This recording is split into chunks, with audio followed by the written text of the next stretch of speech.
Hello and welcome. It is time once again to try to fix something, and today we're going to be taking a look at a couple of PS5 power supplies, specifically ADP-400FRs. We have a pair of them to try to fix today. This one I bought off of eBay as a broken to try to repair. This one was donated to the channel by a gentleman named Doug out of Orlando, Florida. So thank you, Doug. There's your markings you put on there so you would know it. I see the screw's been out of it, so somebody's taken a look at this already. But Doug sent this to me. Let's see if I could fix it. And he mentioned it had been struck by lightning, or the PS5 that it was in had been struck by lightning, and apparently they replaced this and got it back working again. So we'll start off with this one and see what Doug has cursed us with here. You know, could be a blessing, could be a curse.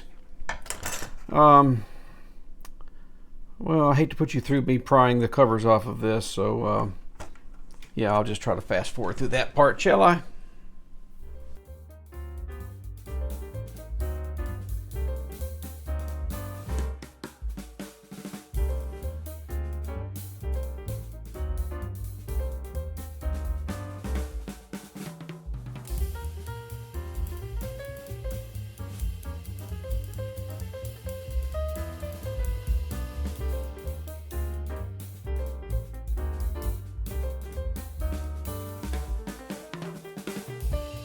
There, wasn't that easy.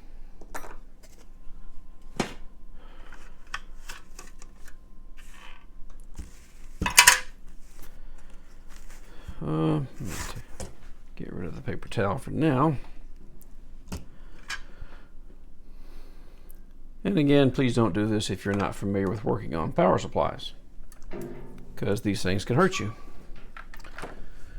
And speaking of that, first thing I'm going to do is check these capacitors, see if they have a charge on them. Man, these leads get so twisted. Just in case. No. Don't know why I always go across both of them. They're in parallel, but it's a habit. Discharge one, you discharge the other. Totally discharged. So, lightning struck, huh? I don't see any obvious burn marks. Nothing inside the cover. No. Nothing that simple. One of the screws is missing. Oh well. Well, I could stare at it all day, or we can get the meter out. Let's just see if things go faster with the meter out. Continuity mode. Null out that little bit of 40 milliohms of resistance. Take the knots out of my leads. Okay. Fuse. Continuity mode. Fuse is good. How about the fusible resistor here, R9? It is good. These MOSFETs, they do not appear to be shorted. Okay. We didn't blow the main fuse. We didn't blow the secondary fuse in that fusible resistor. What did we blow? No short on the output, I would imagine. No, slowly charging up. Output's not shorted. I'm assuming the input is not shorted. There's no short across these this filter caps, is there? No. So nothing shorted. It should work. I don't think there's anything shorted. This is some output transistors, part of the 12-volt rectification over here. Nothing shorted. I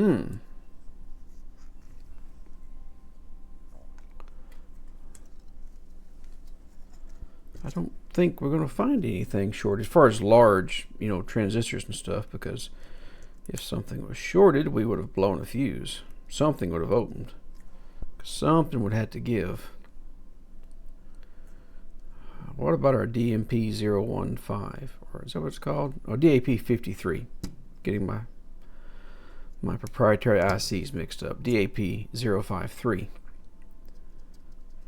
Let's take a look at that. Let me find my notes, wherever I put those.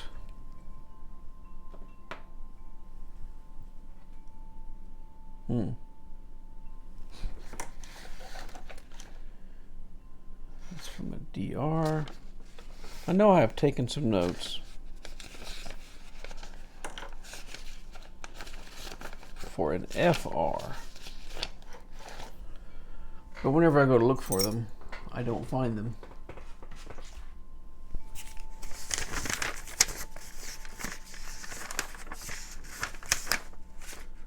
I'm so well prepared. All right, let me find my notes and we will continue. Well, we'll just continue with my notes from the DR, 400DR, because I think the DAP-53 is the exact same readings, I think. Diode check. Positive lead on the negative side of that large bulk filter capacitor under there. Pin 1. Try to do this without the scope, without the microscope. That looks good. And that's where it ends. Pin 2 is shorted to ground. Okay. This sounds familiar. I think. If pin 2... Yep. If pin 2 is what I think it is, part of that feedback circuit, I bet we have a shorted Zener right about there. ZD32 has shorted. I'm wondering now if the DAP-53 survived this or not. Let's go. Let's just keep going. Pin 3 looks good. Pin 4 is ground. 5 looks good. 6 looks good. 7 is no connection. 8, 1 point, that looks good. 9 looks good. 10 looks good. 11 is pretty close. 12, I think, is no connection. 13 looks good. 14, 15, and 16. Everything looks good except for that, I believe it's the power factor correction feedback, which comes in on pin 2 of this IC. And there are a couple of resistors up here that it goes through, 7.5 meg each, I think they are. And it's a divider, and there's also, I believe there's like 100K ohm somewhere down here. A divider, and that Zener limits the overall sample, how much can go into pin 2. And it has shorted. And it may have saved everything else. I think, let's see, anything that's not shorted, that may be ground. I think nope.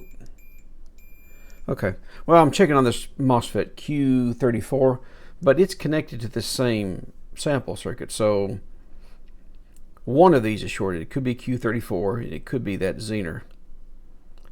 We have to lift one and see, because they're both hooked to that exact same circuit. I followed this before. This looks very familiar, and this gets popped because that sample is very close to the front end AC from this direction, I should say. It's very close to it. So if there's a surge of some kind, it can get popped. The Zener and that MOSFET. This is all very close to the front end. All right, let's switch to the microscope maybe, and get my soldering iron heated up, and we'll lift something and see if that improves our short in any way. All right, let's look under the microscope here, and I don't know what I said earlier, but ZD37 is the diode, the Zener right here. and off the top of my head I can't remember what its value is, but I will look it up. That short is going to be present right there. I'm in continuity mode. Let me get a probe on ground, and I'll show you. This end is ground. It is the circuit ground. This end should not be. Measure about 9 ohms there. And that is connected, if you follow it, right to pin 2. Right there. So, but I think I've covered this in another video, but I'll do it again. This point travels under here and ends up right down here on Q34. See if I can get that in focus. And that is a 2N7002 MOSFET. Let me get where I can get my ground again. See, I'm seeing that same 9.71 ohms down here. That's ground. So this may have gone. And let's just see if I can lift the end of that MOSFET, and we'll isolate it and see if that does us anything at all.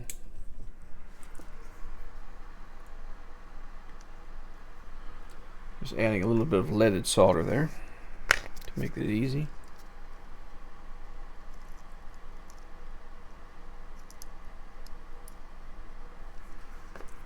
And let me see if I can pop that leg up without breaking it. If I do, it's alright, they're pretty cheap. I do have quite a few of them. Make sure I've got that isolated now.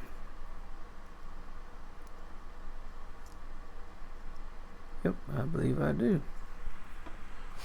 Let's check with the meter though to make sure. Alright, there's no short there, but it's 33 ohms right there. I'm reading 13.5 ohms on that leg that I've lifted of the MOSFET right here. So that's not good. I think it got both of them. It got the MOSFET, Q34, and back up here, I think it got this Zener diode. It may have gotten the IC as well. But yeah, I'm reading 33 ohms now. So not as bad a short as it was, but still, it's not right.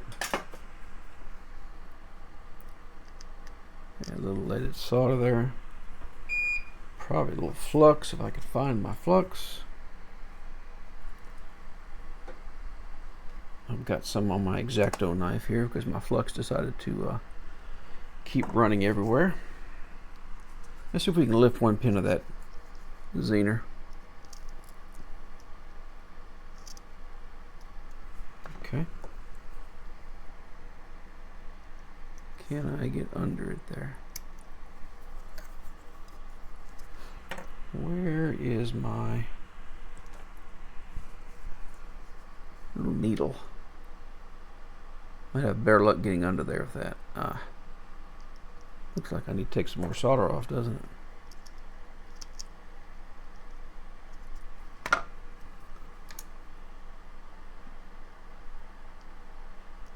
Well, I pretty much broke that leg off of it, so no big deal. I have those Zeners as well, but I do want to know if it was shorted. Oops. 33 ohms. The Zener does not read shorted, but I've destroyed it anyway. I think the Zener actually was good. But this pad going into pin 2 of that ADP-400FR still measures 33 ohms. Now there is a resistor in parallel there, but if you can tell that code, I want to say it's right at 100K, 98.5 or something like that. So that's not where our low resistance to ground is coming from.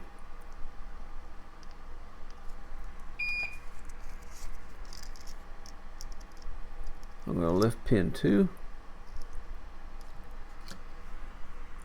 Try to.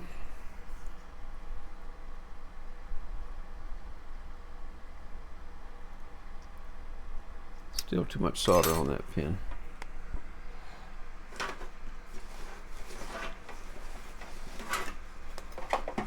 Looking for my side cutters to clean off my solder wick.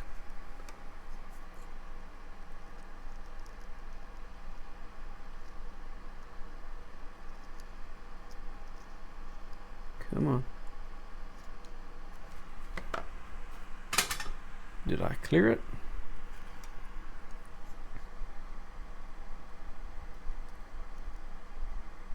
I believe I did. So now,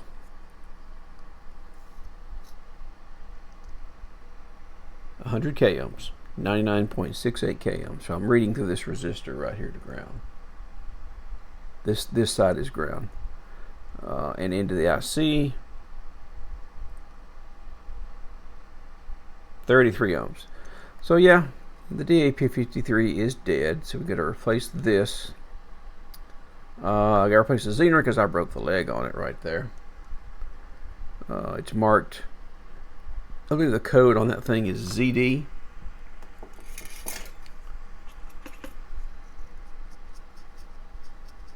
Clean that off where you can see it. Maybe it'll come out.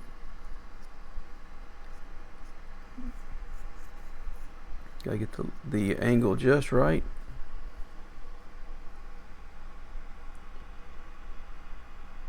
There, can you see it there? ZD. And let me see what I have for a value of ZD.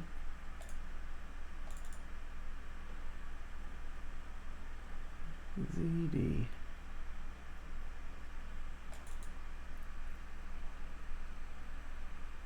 I should remember this. I just replaced one of these the other day. 8.2 volts. ZD is 8.2 volts. And this is a 400 milliwatt Zener. So let's get with it then. That's our starting point. I think that may well fix it. Hey, there's that leg off that Zener. Finally came off, didn't it? There it is. I don't want that floating around.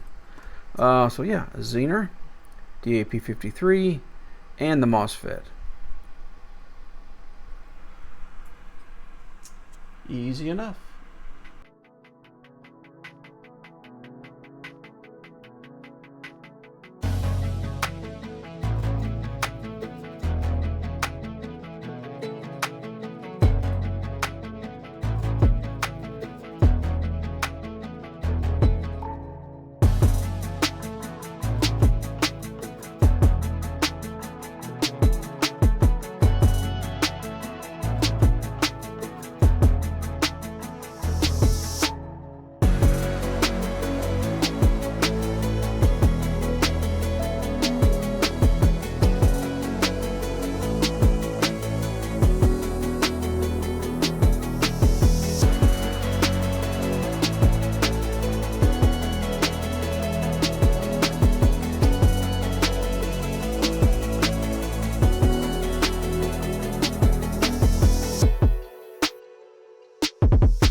replaced our ADP-053.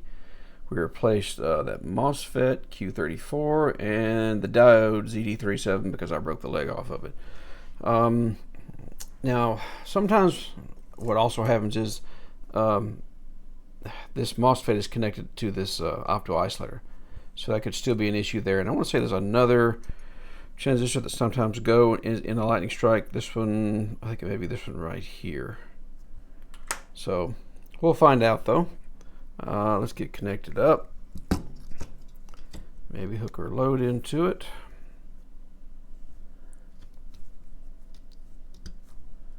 Okay.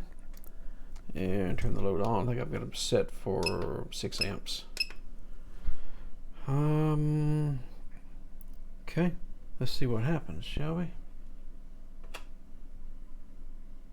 Nope. Doing absolutely nothing. Okay. So we didn't find it all.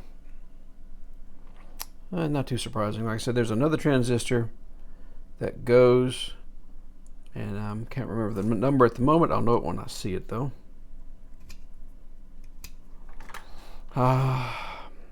And possibly that opto-isolator. This is stuff it's related to a shutdown circuit, and that's what it's doing right now. I think it's shutting down. So let me get it flipped back over here. All right, where are we on this power supply? I've been looking around the board, and I think I have narrowed down our problem. Let me show you under the microscope if I could. Here, our old friend, Mr. DMP-014.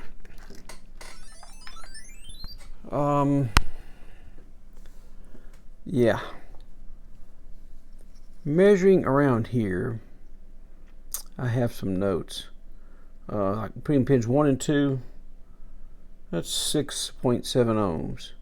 Pins 2 and 3, 8 ohms. So, and if I do some diode checks to ground, to the cold ground. Well, am I in diode mode? Oh, wrong thing. 0.05, 0.06, 0.06. We got a whole lot of shorting going on. So, looks like another dead end. Get that back in the shot. And I know that's wrong because I do have some notes that I took from a working board, the DNP-014, and yeah, those diode readings are totally wrong on pins 1, 2, and 3. And anyway, it's all messed up.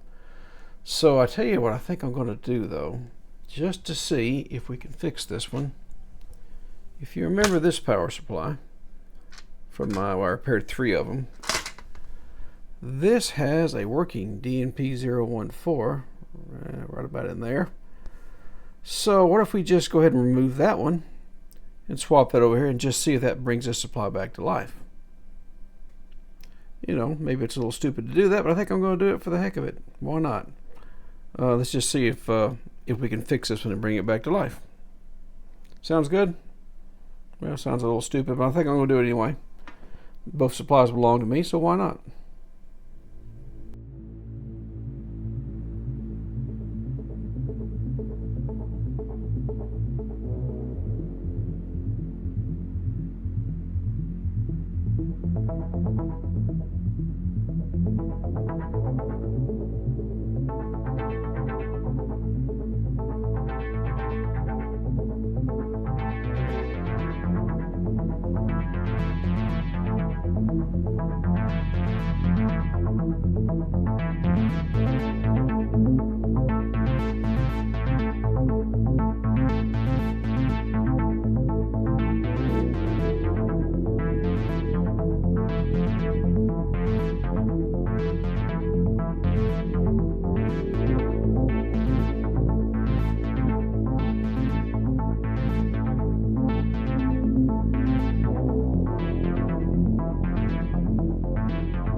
DMP-014 has been swapped over from our donor power supply. Let's see if we've done any good with this, shall we? Let me get my load reconnected.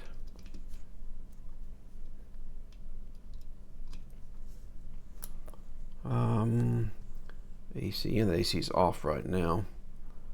Load is on. Power supply is ready. Let's see what happens. Nothing. That's about normal. Nothing. What is it now? What is it now? Okay. Well, I've been going around and around with this power supply, making comparisons to this other board that I stole the DMP-014 off of, looking for anything I could find, and didn't really find anything. So I decided to remove a MOSFET that I installed earlier. This, I think it's Q34. It was, bad earlier. I think it was shorted earlier. But I know that transistor is part of a shutdown circuit. It's something that can disable the power supply, can disable the feedback into this chip and cause it to shut down. So it's now laying over there. And let's just see if this does any good whatsoever. If I can flip this supply out without getting stuck under my microscope. Where are my leads?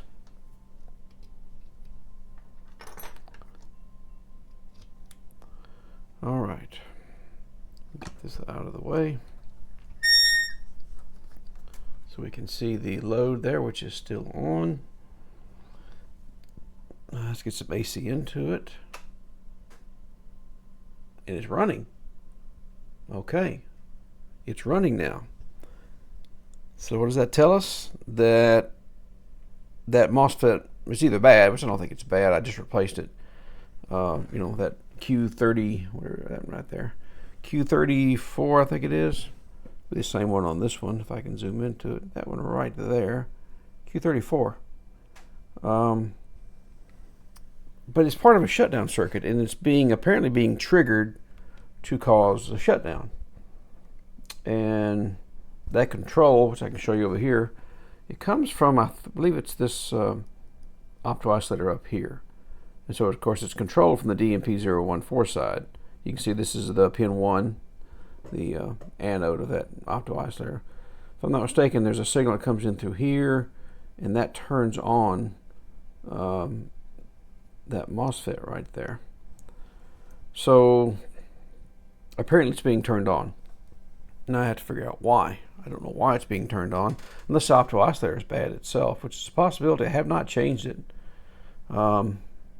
It doesn't seem bad, but that's what's happening. We are running now if I take out that shutdown MOSFET, Q34. All right. I think I know what's going on here. If I can show you, I've been trying to figure out the best way to show this. The MOSFET I removed, which I think I just flung it across the room. All right, I have more of those. It's a 2N7002K, which I'm not sure if I mentioned that before. I meant to show you. This is a 2N7002 at Q34, but it's a K version on the end. It has some ESD protection diodes inside of it. So it's a kind of an improved version of a 2N7002. But anyway, I've removed it and the supply is running. It is hot right now. It is running active. I can show you we've got 395 volts across that filter capacitor. She is running. So we're going to be very careful here. That MOSFET in question that I removed, the gate of it comes from IC52 up here, this opto-isolator. And if I can show you, I'm going to put my negative probe on this negative terminal of the bulk filter capacitor. And so this is going to be pins 3 and 4, or what you would call the output side of the opto-isolator. Pin 3, 12.2. Pin 4 is the collector of this opto-isolator. You can see 18.5 volts is what it has on the collector of that transistor. And it's that voltage is the same voltage that's the supply voltage for this DAP-53. So that's what's getting switched by this opto-oscillator. 18 volts on one side. And you can see there's 12 volts on the other side. 12 volts is what is hitting this gate right down here for Q34, which of course would turn it on. So why is it on? Is it being told to be on? So let's go to the other side of IC 52. Pin 1, I'm going to go right across pins 1 and 2. 1 is the anode, 2 is the cathode. 0.2526, varying around a little bit. So no, that opto-oscillator should not be on right now. It takes about 1 volt or so to turn these things on. But it seems to be on at 0.26. It's conducting on the collector emitter side. So I have a feeling this opto-oscillator has broken down. The transistor, the opto transistor side of it, the collector emitter, I think has broken down. And that's giving us a false trigger into our gate. It's turning on the gate of that MOSFET Q34, which is causing the shutdown. So that's where we are, and I'm going to change that opto-oscillator. Let's just see if that fixes it, and I'll have to find another 2N7002K, which I do have a drawer full of them right there. So not a problem.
Alright, that opto-oscillator has been changed out, IC52, and I also replaced the Q34 MOSFET that I had removed earlier. And that is what I use for Q34 right there. That's what I use. So, let's flip this thing over and see if we can get it tested, shall we? AC is off right now. Let's see if we can get the load reconnected. And make sure I got my polarity right. DC load does not like it if I give it negative voltage. Alright, let's see what she does. There she goes. Working well. Alright, so yeah, we had a whole lot of stuff going on there. Got a pile of parts over there. So ADP-400FR, the DNP-014, opto-oscillator, Q34. The Zener, I think I broke the leg on the Zener, so maybe that doesn't count. But yeah, lightning did a number on this one, but she is back to life now. Working fine. So that's one down. This video may be too long as it is, though, but I may, do I dare go ahead with the other one? Let's see. Alright, well, after editing the video for this repair, it's over 30 minutes long already, so yeah, I'm not really going to have time for the other one. You can let me know in the comments if you would like to see the repair of the other power supply, but I'm going to have to end this one here. Special thanks to Doug for sending this in, and Doug, I hope you got your money's worth there on that repair video. But I do thank you for sending it. It was quite an extensive repair.